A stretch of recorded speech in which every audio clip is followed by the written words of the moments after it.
Vážení zákazníci, firma Guzev SRO je na trhu od roku 1992. Hlavnou činnosťou firmy sú zemné práce, kde sa postupom času a nákupom modernej technológie prepracovala na špičkovú úroveň danej oblasti. Guzev SRO poskytuje služby subdodávateľský nájmom alebo výstavbou na kľúč. V tomto materiáli vám chceme predstaviť rekonštrukcie lesných a polných ciest špeciálnou technológiou frézovania za studena. Táto technológia sa niekoľko desaťročí úspešne uplatňuje a realizuje vo viacerých krajinách západnej Európy, hlavne v alpských krajinách. V nasledujúcich ukážkach budete môcť vidieť niekoľko druhov rekonštrukcií, a to klasickým spôsobom, ktorý sa najčastejšie používal pri rekonštrukciách, a následne vám predstavíme nové spôsoby rekonštrukcie lesných ciest špeciálnou technológiou frézovania za studena.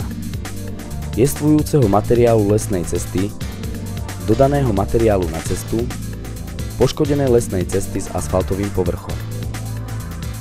Výhodou technológie frézovania za studena je čas neporovnateľne kratší ako klasická metóda, využitie jestvujúceho materiálu rekonštruovanej cesty, úspora inertného materiálu do rekonštrukcie cesty, rýchla oprava cesty v prípade následného poškodenia, ochrana životného prostredia vplyvom menšieho počtu mechanizmov, cena realizácie diela.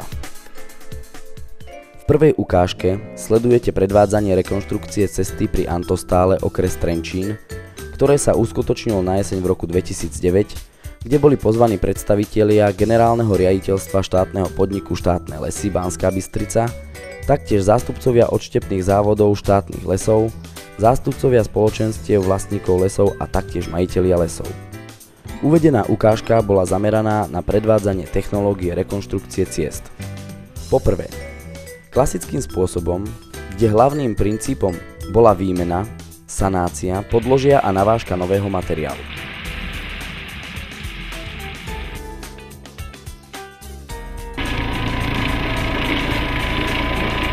Po druhé, viac využívanou klasickou technológiou, ktorú vidíte na ukážke, kde sa do nevyhovujúcich ciest sypal inertný materiál bez predchádzajúcej výmeny podložia, ktorý sa stále premiešaval s nevhodným zabudovaným materiálom a tým sa oprava stala pravidelným a nekonečným úkonom, čo predstavuje veľké finančné náklady na materiál a výsledok je stále neuspokojivý, nehovoriac o kvalite a únosnosti cesty.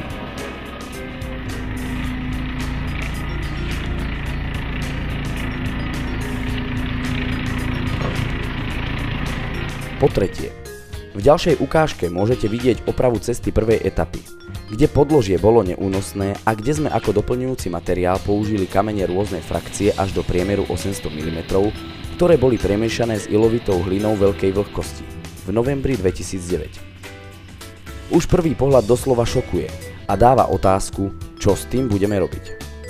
Chceme podotknúť, že uvedený materiál bol miestny zo zvetranej skaly, avšak je možnosť použiť aj kameň z úpravy vodných tokov a podobne.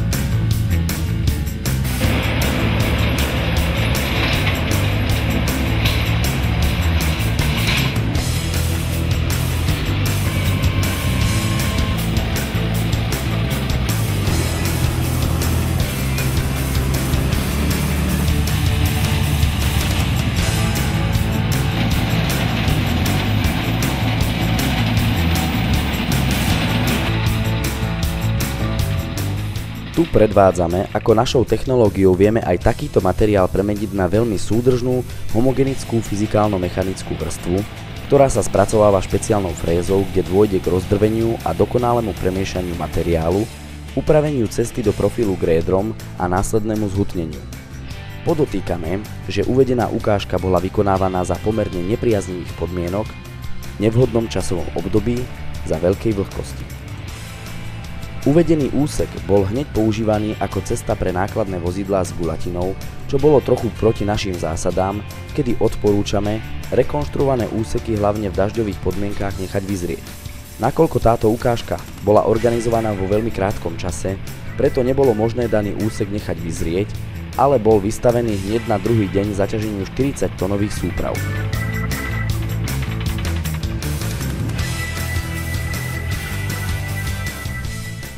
K vyhodnoteniu daného úseku sa vrátime po ďalšej ukážke, kde v druhej etape predvádzame rekonštrukciu tzv.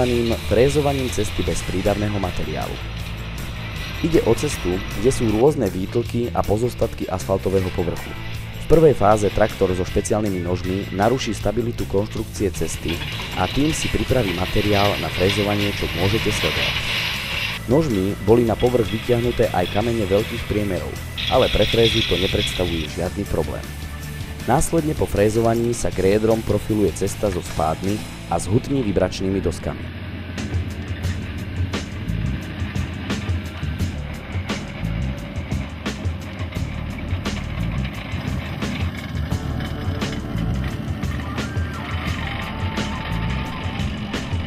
Teraz vám ukážeme, ako tieto dva úseky ciest, ktoré boli predmetom predvádzacej akcie z novembra 2009, vyzerajú v septembri 2010. Po 10 mesiacoch využívania cesty a po zimných mesiacoch, kedy bola cesta taktiež používaná, vidíte, že úseky cesty sú v perfektnom stave. Dokonca aj úsek kameňa s ilovitou zeminou sa natoľko homogenizoval, že ho nepoškodilo ani mechanicky, ani poveternostne. Tieto ukážky hovoria sami za seba.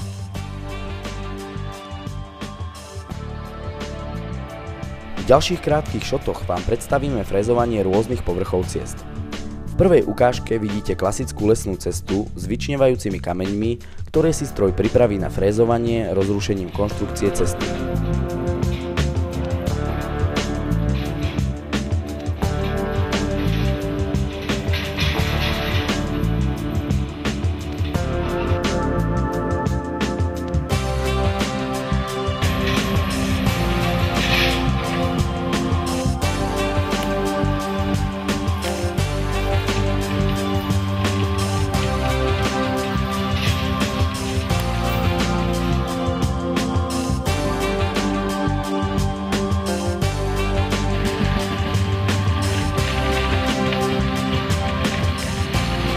Po následnom prefrézovaní povrch gréder upraví, valec zvalcuje a cesta sa môže používať.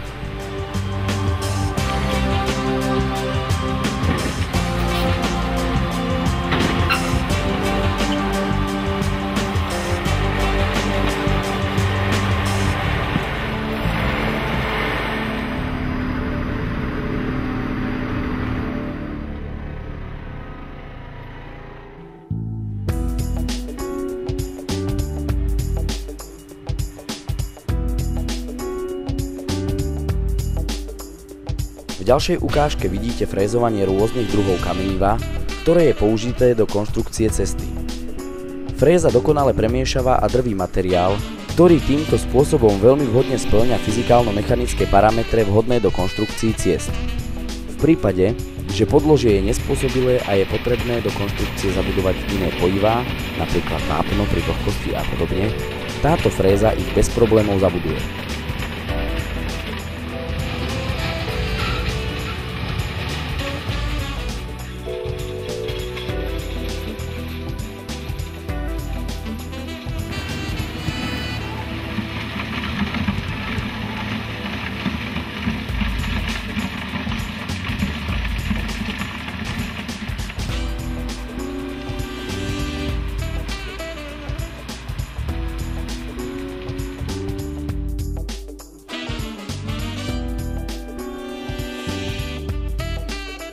V poslednej ukážke predstavujeme konkrétnu rekonštrukciu lesnej cesty, kde vidíte postup prác od začiatku až po finále, teda v tomto prípade ide o hotovú cestu s odvodnením, priepustmi a asfaltovým povrchom.